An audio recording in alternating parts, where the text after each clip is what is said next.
Hi viewers, welcome to our channel. இன்றைக்கி நம்ம சேனலில் என்ன ரெசிபி பார்க்க போகிறோன்னா சூப்பரான ஈவினிங் டைம் ஸ்நாக்ஸ் தாங்க. ஆனால் ரொம்ப ஹெல்த்தியாக பண்ண போகிறோம். இதை ஈவினிங் டைம் ஸ்நாக்ஸாகவும் எடுத்துக்கலாம், இல்லைன்னா நைட்டு பலகாரம் மாதிரி இருந்ததுன்னா அப்போ கூட இதை எடுத்துக்கலாம். கோதுமை மாவு வச்சு இன்றைக்கி புட்டு ஸ்டைலில் சூப்பராக ஒரு பலகாரம் பண்ண போகிறோங்க. இதை நம்ம அரிசி மாவில் பண்ணியிருப்போம், இல்லை ராகி மாவில் கூட பண்ணியிருப்போம். இன்றைக்கி வித்தியாசமாக கோதுமை மாவு வச்சு பண்ண போகிறோம். சூப்பரான இந்த ரெசிபி எப்படி பண்ணுறதுன்னு பார்க்குறதுக்கு முன்னால் நம்ம சேனல் இன்னும் சப்ஸ்கிரைப் பண்ணலைன்னா கண்டிப்பாக சப்ஸ்கிரைப் பண்ணிடுங்க. கூடவே பக்கத்தில் இருக்கிற பெல் பட்டனையும் தட்டி விடுங்க. ஸோ நான் போடுற வீடியோ எல்லாமே உடனுக்குடனே நோட்டிஃபிகேஷனாக வந்துடும். வாங்க இந்த ரெசிபி எப்படி பண்ணுறதுன்னு பார்க்கலாம். முதல்ல ஒரு வானிலையில் 1 கப் அளவு கோதுமை மாவு எடுத்துக்கிறேன். மாவு நல்லா அழுத்தி தான் எடுத்திருக்கேன். 1 கப் அளவு கோதுமை மாவு எடுத்துகிட்டு அடுப்பை மீடியம் ஃப்ளேமில் வச்சு அப்படியே நல்லா வறுத்து விட்டுக்கலாம். மாவை நல்லா வாசனை வர்ற வரைக்கும் வறுத்து விட்டுக்கலாம். நம்ம விரதம் இருக்கிற அன்னைக்கு கூட இதை பலகாரமாக எடுத்துக்கலாம். நல்லா ஃபில்லிங்காக இருக்கும். போதும், நல்லா வறுத்தாச்சு, வாசனை வருது.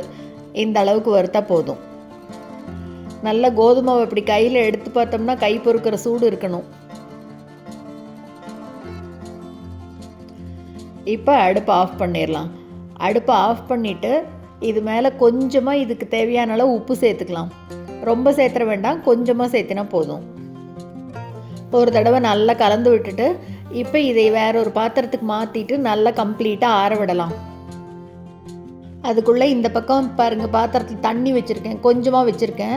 தண்ணி நல்லா கொதி வந்த உடனே இப்போ இதில் கொஞ்சம் லேசாக மாவில் தெளித்து கலந்து விட்டுக்கணும். பாருங்கள், இவ்வளோ தண்ணி விட்டுற வேண்டாம், கொஞ்சம் கொஞ்சமாக அப்படி ஊற்றி கலந்து விடணும். கையில் கலந்துடக்கூடாது, தண்ணி கொதிக்க கொதிக்க இருக்குது. அப்படி கரண்டியில் மெதுவாக கலந்து விடலாம்.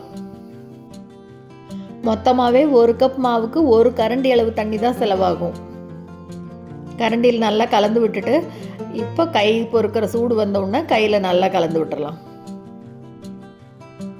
கோதுமை மாவு ரொம்ப ஒட்டும், அதனால் கொஞ்சமாக தண்ணி தெளித்து பிசைஞ்சால் கூட போதும்.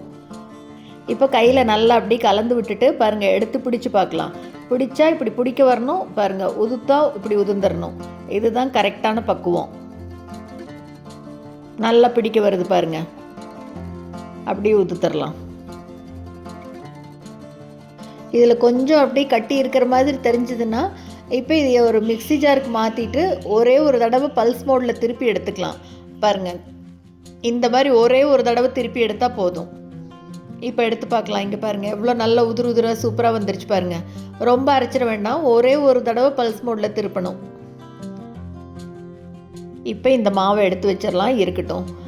இந்த பக்கம் பாத்திரத்தில் தண்ணி விட்டுருக்கேன், இட்லி தட்டம் வச்சுக்கலாம். இப்போ இந்த மாவு எல்லாத்தையும் பாருங்கள் ஒரு இட்லி துணியில் போட்டு வச்சுருக்கேன்.